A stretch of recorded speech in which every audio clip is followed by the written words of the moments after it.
পরীক্ষায় প্রশ্নপত্র ফাঁসের ঘটনায় কেন্দ্রীয় শিক্ষামন্ত্রী ধর্মেন্দ্র প্রধানের পদত্যাগ দাবি করেছে কংগ্রেস। মঙ্গলবার হাইলাকান্দি জেলা কংগ্রেস ভবনে ছাত্র কি গুঞ্জ কর্মসূচির আনুষ্ঠানিক সূচনা উপলক্ষে আয়োজিত এক সাংবাদিক সম্মেলনে এ দাবি জানান অসম প্রদেশ কংগ্রেস কমিটির এপিসিসির সেলের সম্পাদক ড অমিত কালোয়ার।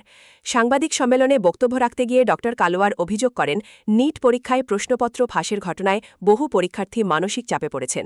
তার দাবি, এ ধরনের অনিয়ম দেশের শিক্ষা ব্যবস্থার প্রতি শিক্ষার্থী ও অভিভাবকদের আস্থা নষ্ট করছে।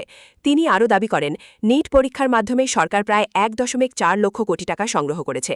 পাশাপাশি নিট, জেইই, ইউপিএসসি, এসএসসি সহ বিভিন্ন প্রতিযোগিতামূলক পরীক্ষা থেকে মোট প্রায় ৩.৫ লক্ষ কোটি টাকা সংগ্রহ করা হয়েছে, যা দেশের বার্ষিক শিক্ষা বাজেটের তুলনায় অনেক বেশি।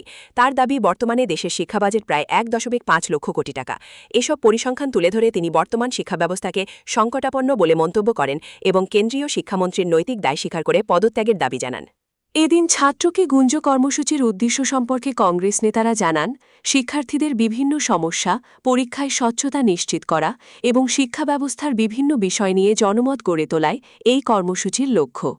সাংবাদিক সম্মেলনে উপস্থিত ছিলেন হাইলাকান্দি জেলা কংগ্রেস সভাপতি আনাম উদ্দিন লস্কর, প্রাক্তন বিধায়ক রাহুল রায় সহ জেলা কংগ্রেসের অন্যান্য নেতারা।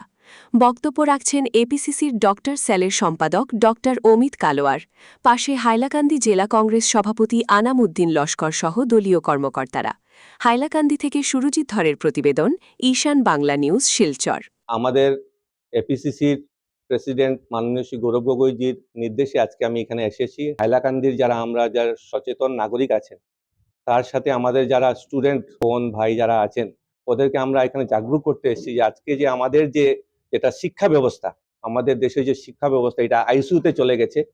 আপনারা জানেন একটা প্রোগ্রাম চলছে দেশ জুড়ে, ছাত্র কি গুজ। এই ছাত্র কি গুজের মাধ্যমেই আজকে আমরা এই প্রেস মিটটা দেখেছি এবং আজকে যে শিক্ষা ব্যবস্থা যে আইসিইউতে চলে গেছে, ওইটা যাতে এটাকে রিভাইভ করতে পারে, এটার জন্য আমরা যারা সম্মানিত যারা জনতা আছে, আজকে হাইলাকান্দি হোক, বরাকবেলি হোক, সবাইকে এগিয়ে আসার জন্য আমরা আহ্বান জানাচ্ছি। নিট যেটা এক্সাম, ন্যাশনাল এলিজিবিলিটি এবং এন্ট্রান্স টেস্ট যেটা হয়েছে, এটার মধ্যে কত পেপার লিক হয়েছে। 22 লক্ষ স্টুডেন্টরা এই এক্সামে অ্যাপিয়ার করেছিল।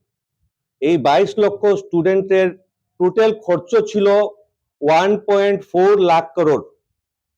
ওরা সরকারকে পেমেন্ট করেছে 1.4, প্রায় 1.4 লক্ষ কোটি টাকা ওরা এই পরীক্ষার জন্য ব্যয় করেছে। এই স্টুডেন্টরা যারা ব্যয় করেছে, ওরা গরিব দুঃখী ফ্যামিলি থেকে আসে, মধ্যবিত্ত ফ্যামিলি থেকে আসে। অনেকে নিজের ঘর বাড়ি বিক্রি করে, ঘর বাড়ি বন্ধক রেখে এই স্টুডেন্টদেরকে পড়াশোনা করানোর জন্য ওরা যারা অভিভাবকরা ছিলেন, ওরা চেষ্টা নিয়েছে। কিন্তু কি হলো আলটিমেটলি, যে এই যে নিট যেটা এক্সাম হলো, এক্সামের পেপারটা লিক হলো।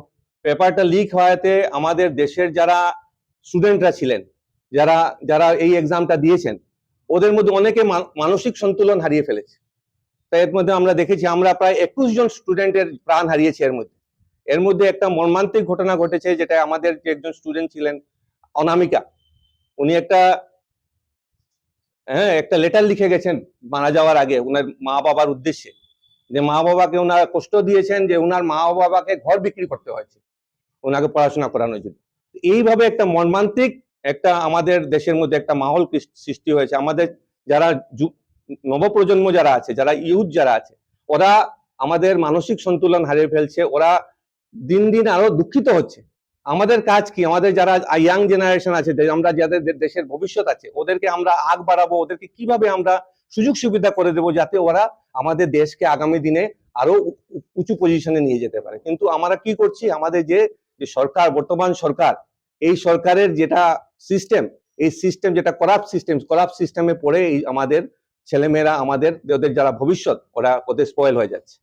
তো এই যে এটার এগেইনস্টে আমরা এই ছাত্র কি গুজ বলে আমরা আমাদের মাননীয় শ্রী রাহুল গান্ধীজি একটা আন্দোলন চালিয়েছেন। আমরা এটা থেকে জনসাধারণের এটাতে সহযোগিতা চাই।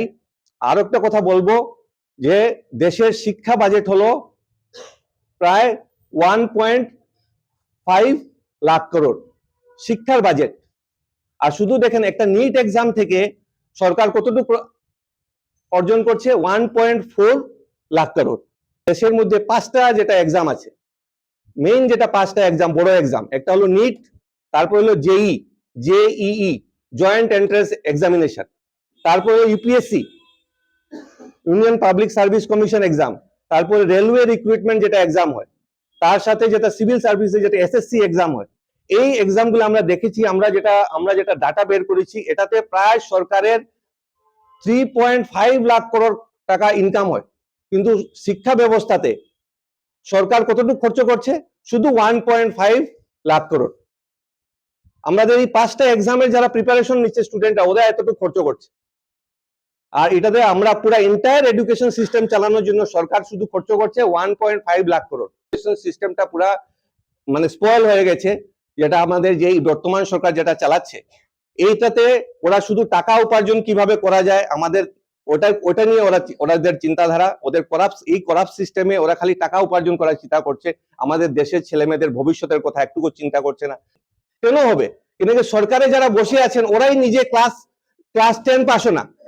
অনেক জায়গায় অনেক স্টেটের মুখ্যমন্ত্রী দেখবেন ক্লাস 7 পাস না, অনেক অনেক অনেক অনেক কনস্টিটিউয়েন্সির এমএলএ দেখবেন ক্লাস 7 পাসও না। আপনি দেখবেন যে যারা নিজের শিক্ষা দীক্ষা নেই, ওরা কি শিক্ষা দীক্ষাকে দাম দেবে? যে আমাদের যে এডুকেশন মিনিস্টার আছেন মাননীয় শ্রী ধর্মেন্দ্র প্রধানজি, উনার আমরা রেজিগনেশন ডিমান্ড করছি আমাদের তরফ থেকে, যেহেতু উনি এটা এডুকেশন সিস্টেমটাকে সুন্দরভাবে সামাল দিতে পারছেন না, এবং আমরা কংগ্রেস দল থেকে এটাকে ধিক্কার জানাই এবং আমরা রেজিগনেশন ডিমান্ড করছি।